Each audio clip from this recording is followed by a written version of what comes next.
Support for the state of Israel was once something that you kind of tended to unite American Jews. I think that there's a much fiercer and deeper divide than often the American Jewish establishment wants to admit. What we need to do is align with people of all different backgrounds, right? In a movement that brings together Palestinians and Jews and people of every background around the basic principle that human beings deserve equality under the law, they deserve freedom. I think we have to fight to make the impossible possible, and I think we have precedents of movements for justice that have been able to do that in circumstances where the prospects looked just as dire. We got a great interview for you guys. Now, Peter Beinart has Beinart's notebook on Substack. He's actually one of the better thinkers really throughout my career. I don't know if Peter knows that I think that about him, but he just found out.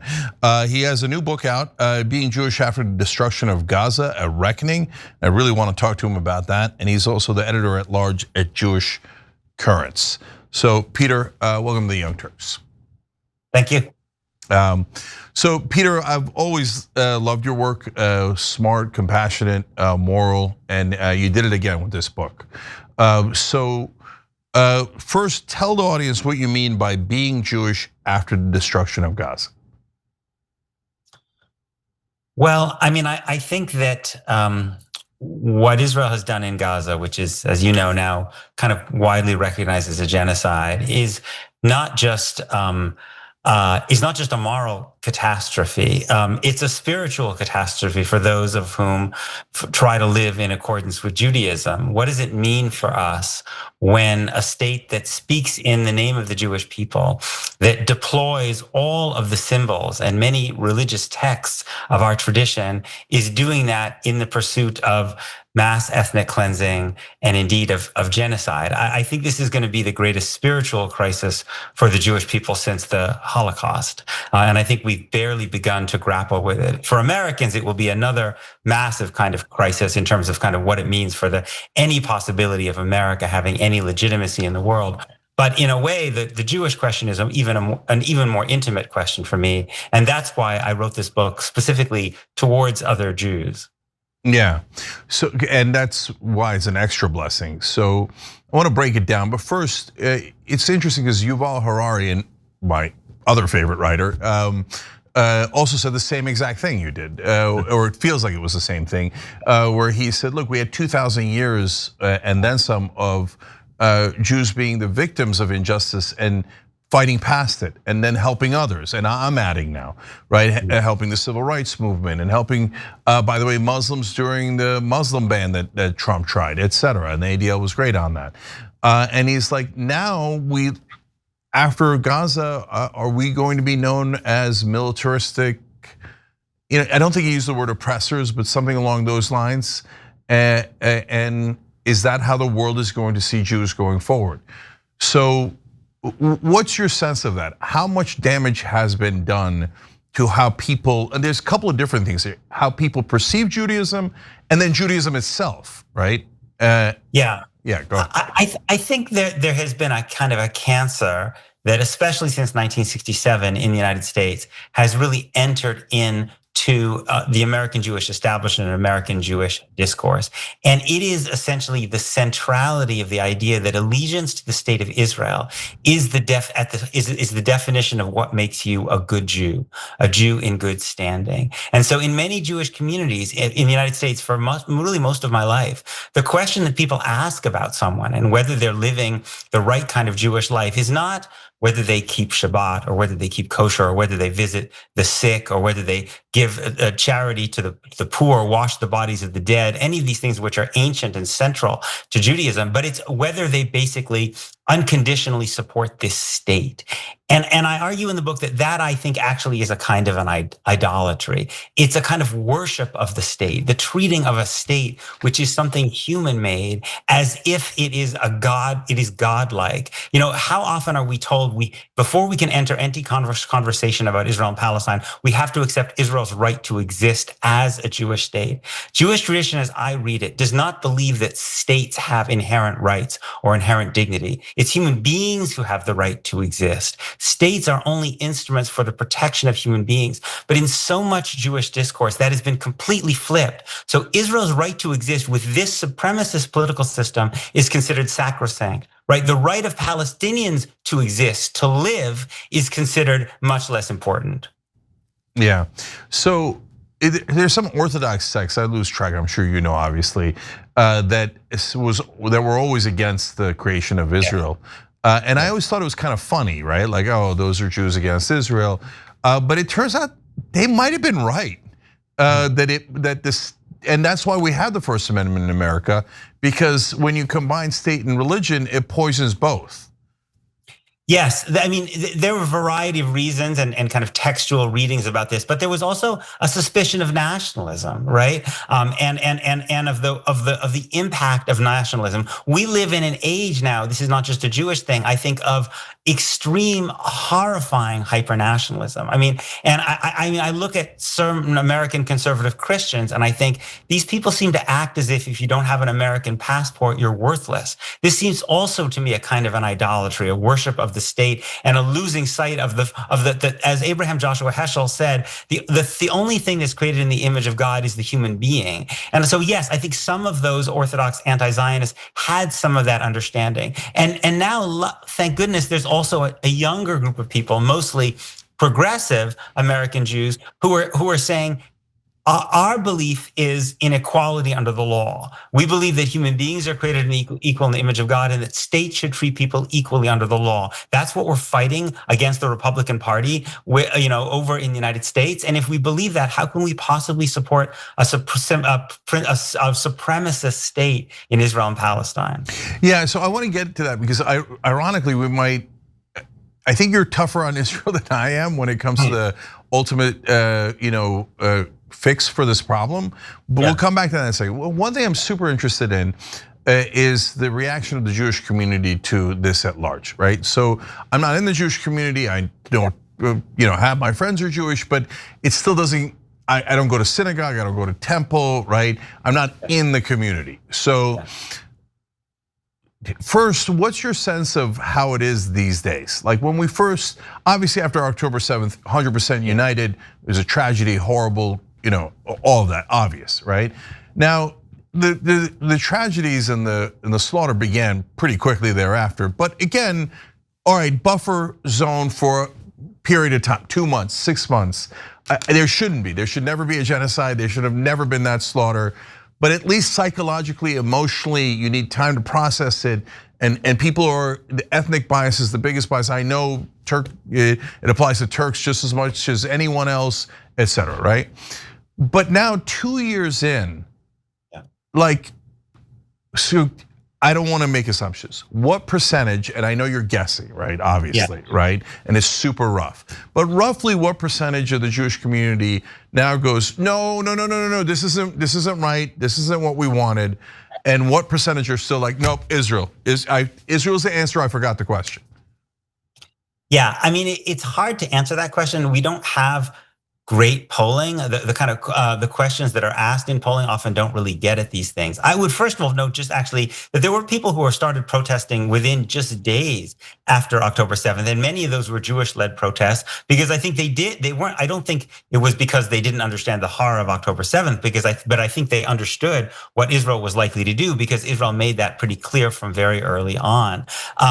I think that there are a lot of people who have. There's one group of people who initially supported Israel's, military assault on Gaza after October 7th, and over time have grown disillusioned with it. But I think there's a more fundamental divide even underneath that, which is basically about the basic nature of the state. I mean, and I think it runs often along generational lines, and it's extremely divisive within many, many Jewish families. Support for the state of Israel was once something that you kind of tended to unite American Jews. Now I think it's actually something that really often divides American American Jews, but it's concealed a little bit because you see these Jewish, organizational leaders going on TV, and they like to speak as if they represent the entire community, as if someone kind of made them pope, and they'll say the Jews feel this way. But we have polling which suggests that, for instance, among young Jewish New Yorkers, Zohran Mamdani has very, very widespread support.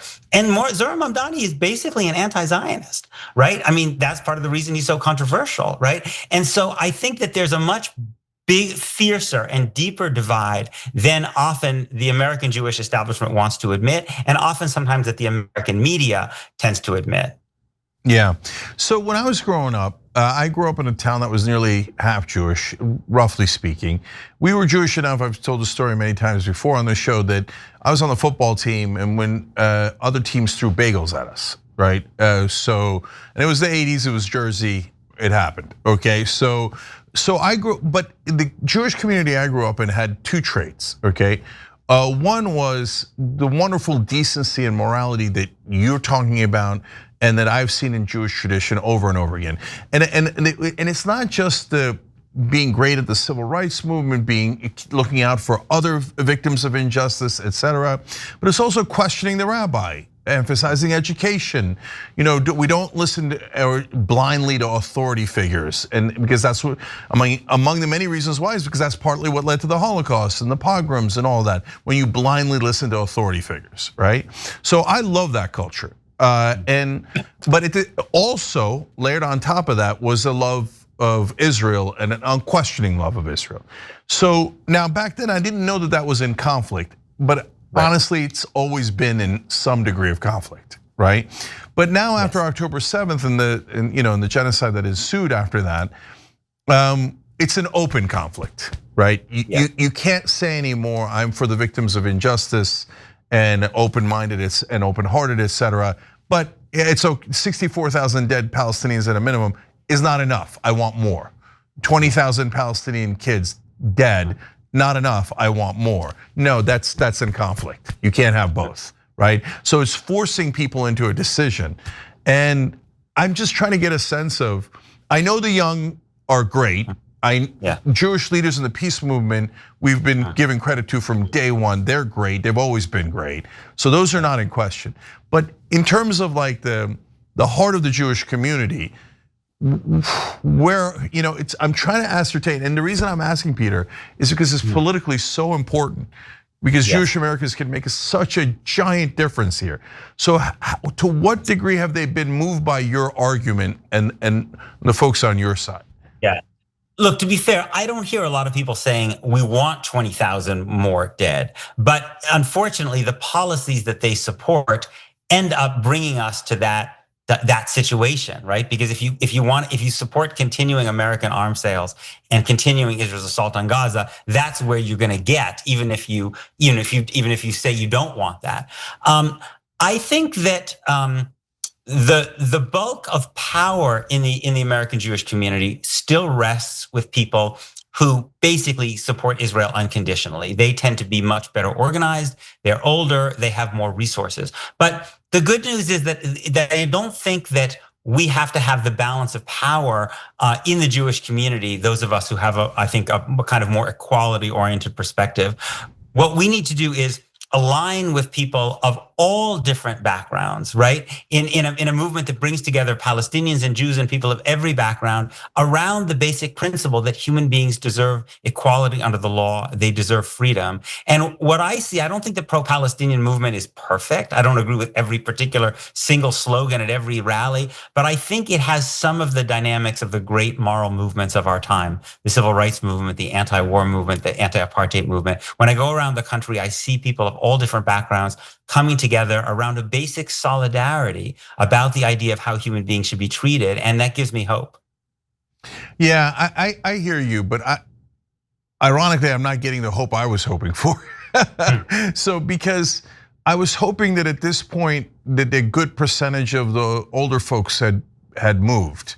And because I've seen in my life, middle-aged, first it was young Jews, then it was middle-aged Jews, and now some of the older Jews are moving and going, no, I didn't ask for this. And so and nobody got my permission, and no, this is not part of Jewish tradition. This is terrible, right? Yeah. So, but what you're saying leads me to believe, no, the power center has not moved much. Look, the power center is based in, because American politics is so deeply corrupt, the power center within any is always essentially where the most money is, right? And that tends to be on the right on every issue. But there are very significant cultural changes. I'll just give you an example. Jerry Nadler, right, who's stepping down as the congressman in Manhattan, right, has really been at the absolute center of the organ of kind of American Jewish politics for decades now.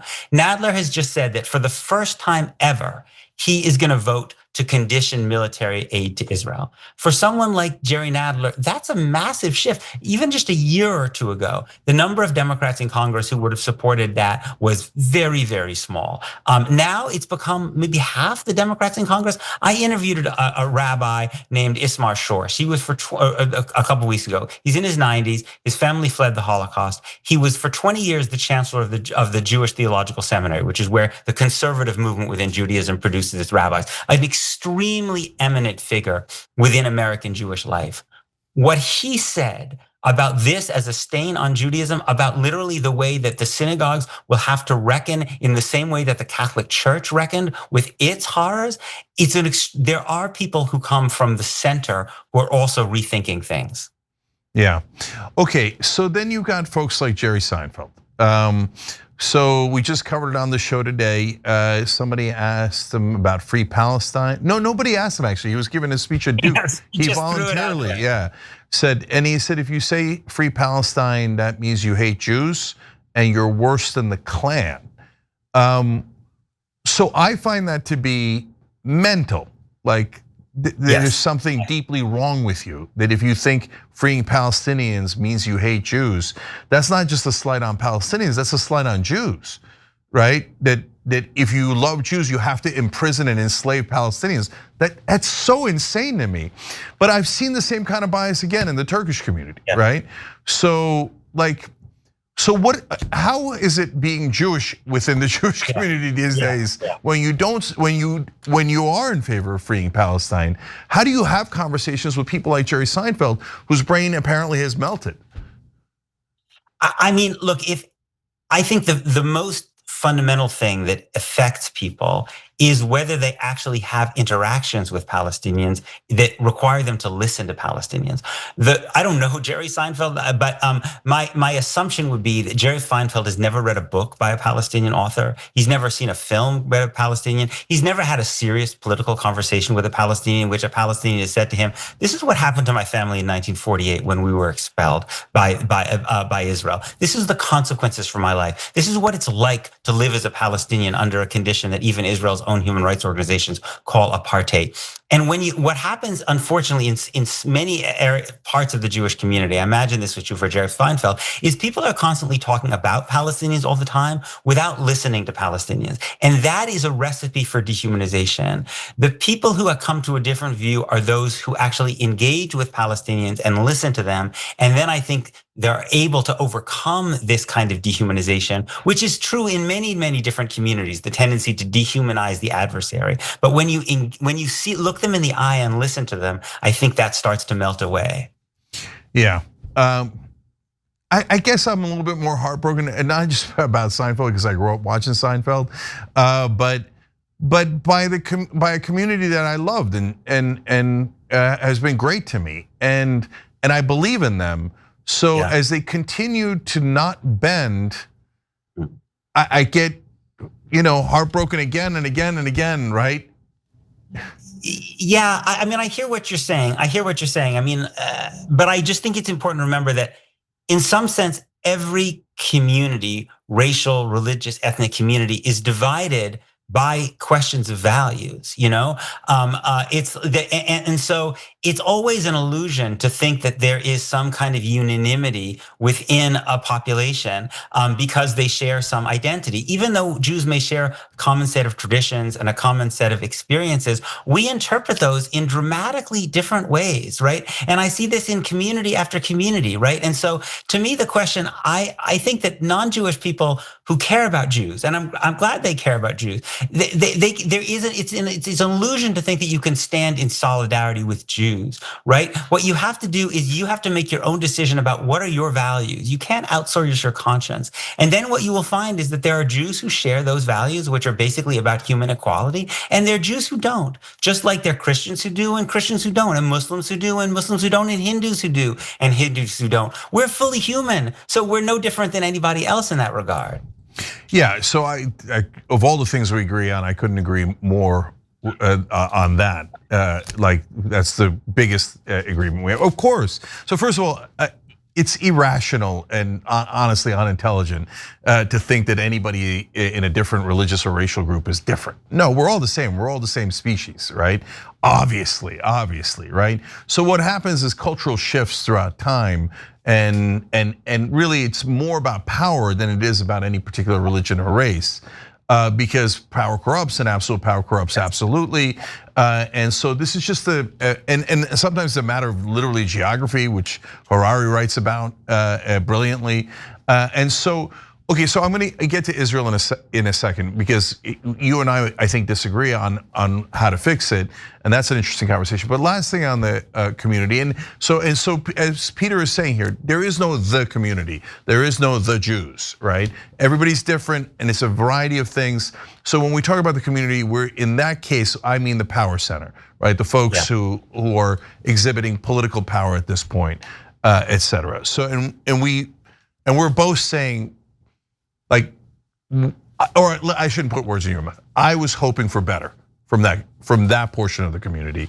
Haven't gotten it yet, but yeah. But I think it's also just. I mean, I think part of it is we need to remember. I mean, it would be a wonderful thing if having been historically victimized, immunized people from victimizing others, right? But unfortunately, that's not the case, right? It's not the case with Jews. It's not the case even in families. We see tragically that that's not the case, right? And so again, I just think that it's I wish this were the case as well, but there have always been Jews. I mean, my family is South African, right? That almost when Nelson Mandela was prosecuted at the Rivonia trial in 1964, all of the white defendants sitting alongside him were Jews, which was a source of immense pride for me growing up. But you know what? The apartheid prosecutor was Jewish as well, right? So wherever there are great moral struggles where Jews have access to power, you will see some Jews choosing the path of power and oppression and other Jews resisting it. Again, of course, right? So in the civil rights movement, some of the top leaders were Jewish. On the other hand, Roy Cohn was Jewish. So 100%. Right, and there's great Turks and there's evil Turks. Of course, right? Yes. So all right, last thing on the community, and then I want to go to Israel real quick. So what has been the reaction that you have gotten personally? Do people get it and they go, oh, Peter, I know you mean well, but God, you're so misguided. Or hey, you know what? Thank you for at least representing this side. And I know the reaction is going to be different based on who you're talking to, but give us a general sense of it.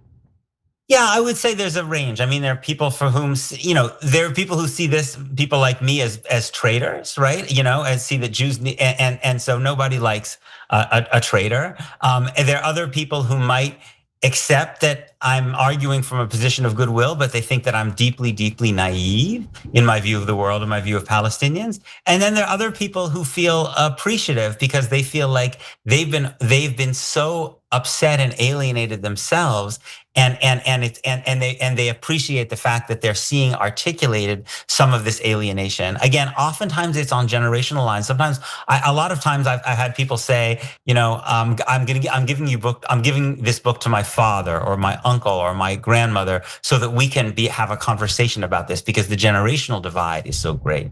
Yeah, and remember, guys, the book is Being Jewish After the Destruction of Gaza: A Reckoning. And of course, Peter also writes on Substack at Beinart Notebook. So Peter, then let's move over to, and by the way, you had a great conversation with Jon Stewart where you went, guys, had the same experience because you think about it in the same moral way. Again, I'm not allowed to say it, but if I was allowed to say it, I'd say I think you guys are closer to the real Jewish tradition, at least the one that I am familiar with. But anyways, that's for others to decide. Okay, so let's move to Israel. I'm in favor of a two-state solution. You're saying one state. So to make the case for one state. Sure. I guess for me, less important than whether it's one state or two states is that I believe that wherever Jews and Palestinians live together, they should live under the same law. That I don't believe in states that give certain people legal supremacy based on religion or ethnicity or race. So I don't believe in the idea of a Jewish state in the same way I don't believe in the idea of a Hindu or Christian or Muslim state, because I think that fundamentally violates the core principle of liberal democracy, which is equality under the law.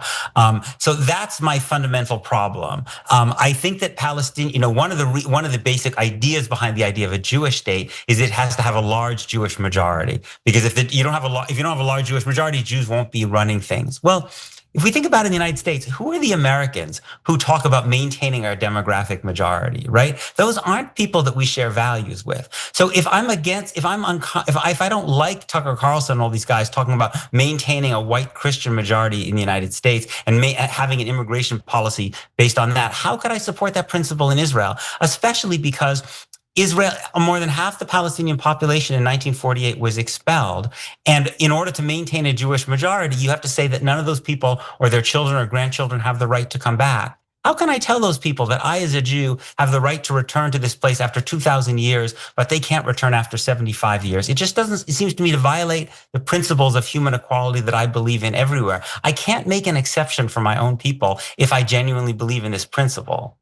Okay, I hear you, and especially now I've come to believe that, yeah, an ethnostate is just a disastrous idea. And I'm an atheist, and so Muslim states, I do not want to live in something that calls itself a Muslim state or any kind of state. But if you say it about, of course, a Jewish state, then they're going to call you an anti-Semite, blah, blah, blah, etc. Right? But so I get it, not a great idea to begin with, because you're going to have to maintain your majority somehow.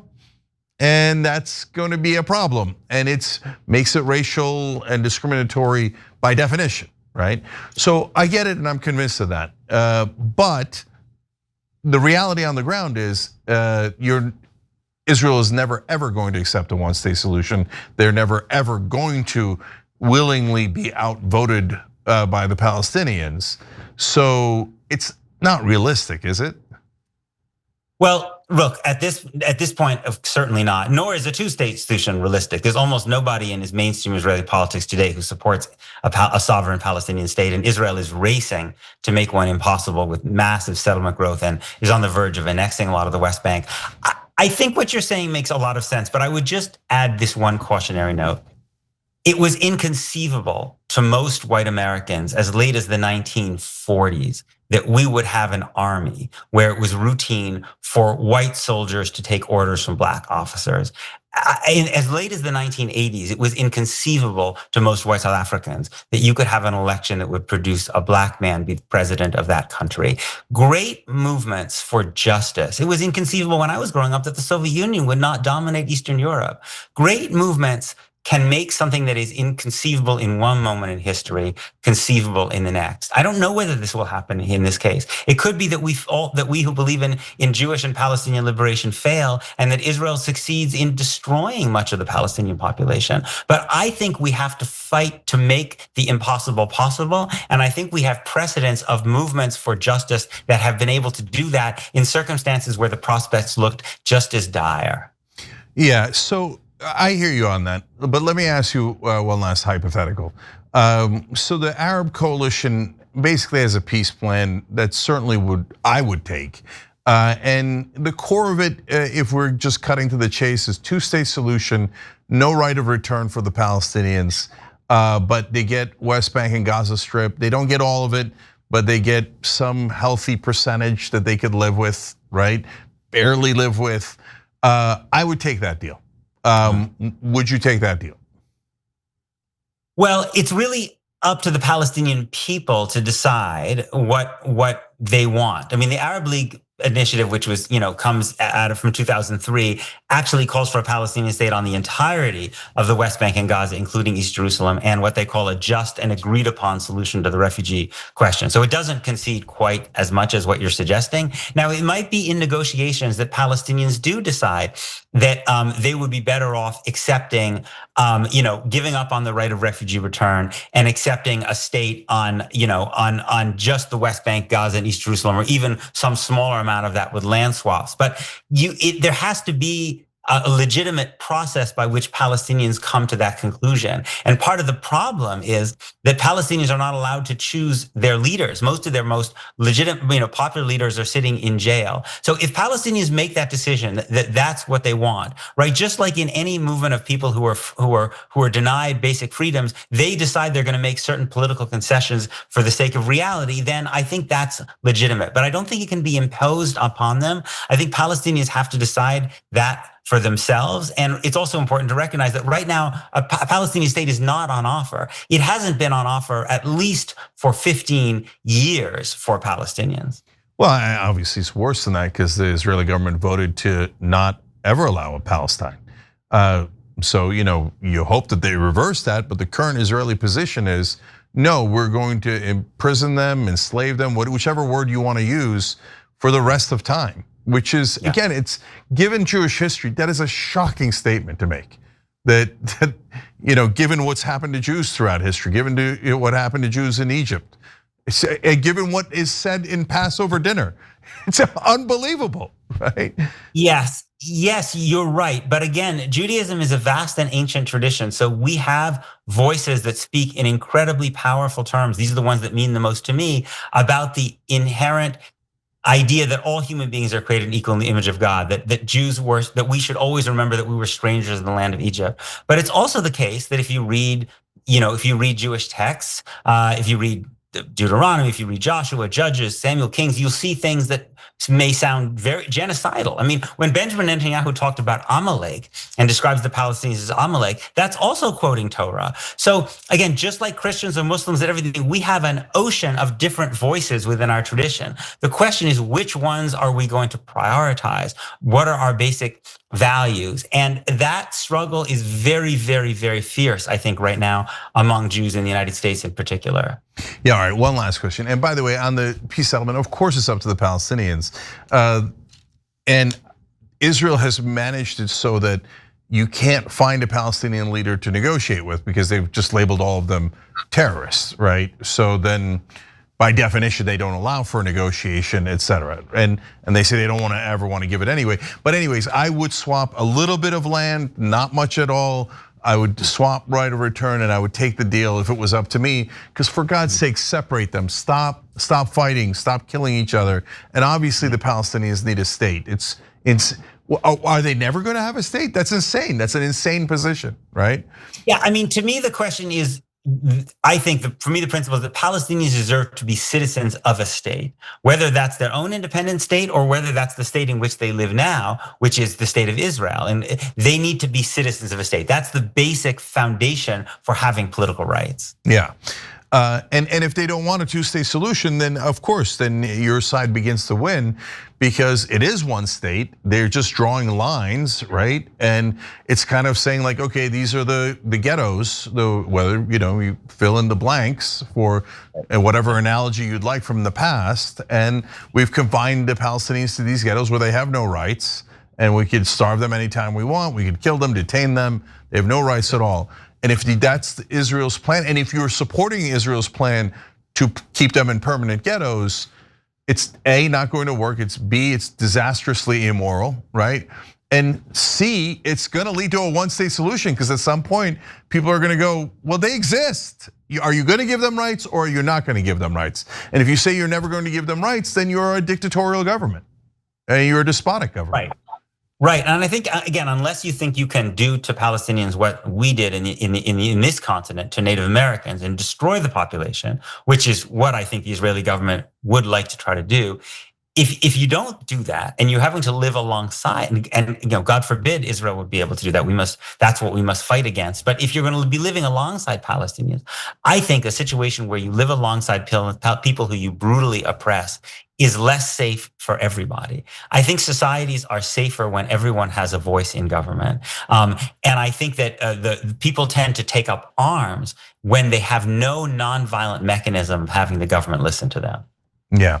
All right. So the last thing is the one that some would consider even more controversial. So, look, so does AIPAC and the Israeli lobby have a disproportionate influence on Congress?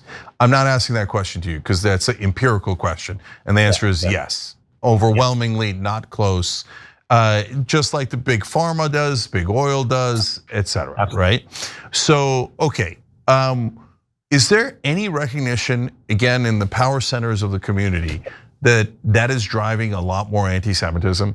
That people are seeing, oh yeah, AIPAC is clearly buying the members of Congress. Members of Congress are clearly doing what they are told by the donors, as they do with every donor class. Yeah, but they are also doing it here, right?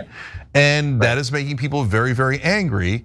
And and then of course folks say, oh no, that's a trope. But except it's actually happening here. So is there any recognition that they're actually accidentally driving up anti-Semitism? I mean, I think that a lot of people are uncomfortable saying that publicly because they don't want to be giving the impression that justifies anti-Semitism, right? That the anti-Semites aren't responsible. Ultimately, if you're an anti-Semite, you're responsible for being anti-Semitic.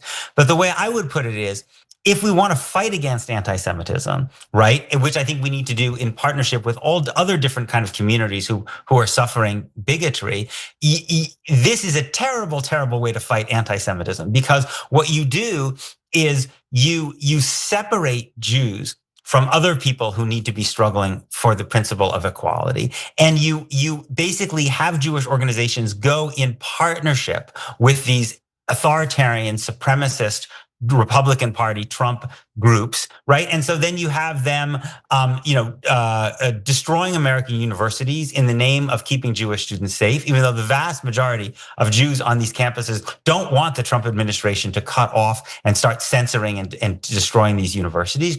And you also have a situation, right, in which people start to hate AIPAC for the same reason that they hate all of these corrupt lobbies in Washington, because they're distorting American politics, undermining American democracy, and making it such that people's votes don't matter. And that's not ultimately in the best interests of American Jews. I mean, American Jews have prospered in America as America was moving towards greater democracy, greater equality under the law, right? This turn to corrupt American politics and move it in a less and less democratic direction, to make us less and less of a free society, is very bad for us. Yeah, I couldn't agree more. All right, I love that your voice is out there, Peter, and please keep going. Thank you for writing the book. Thank you for and not just to move fellow Jewish Americans in the right direction, the more moral direction, in my opinion, and for whatever it's worth, the more Jewish direction, in my opinion, but also for allowing us who want to fight against anti-Semitism to be able to point to folks like you and go, don't make assumptions. Right, so just because somebody's given money to AIPAC doesn't mean that they represent all Jews. Just because Mossad or IDF did something, they didn't call Peter Beinart, they didn't call John Stewart, they didn't call Dave, Ben, my friends, and say, oh, can I have permission to do this? No, they don't represent all of you guys, and thank you for being a shining light that is a good example to others. Thank you, I appreciate it. All right, everybody, you got to check out the book, Being Jewish After the Destruction of Gaza, A Reckoning by Peter Beinart. Peter, thank you so much for joining us. Thank you.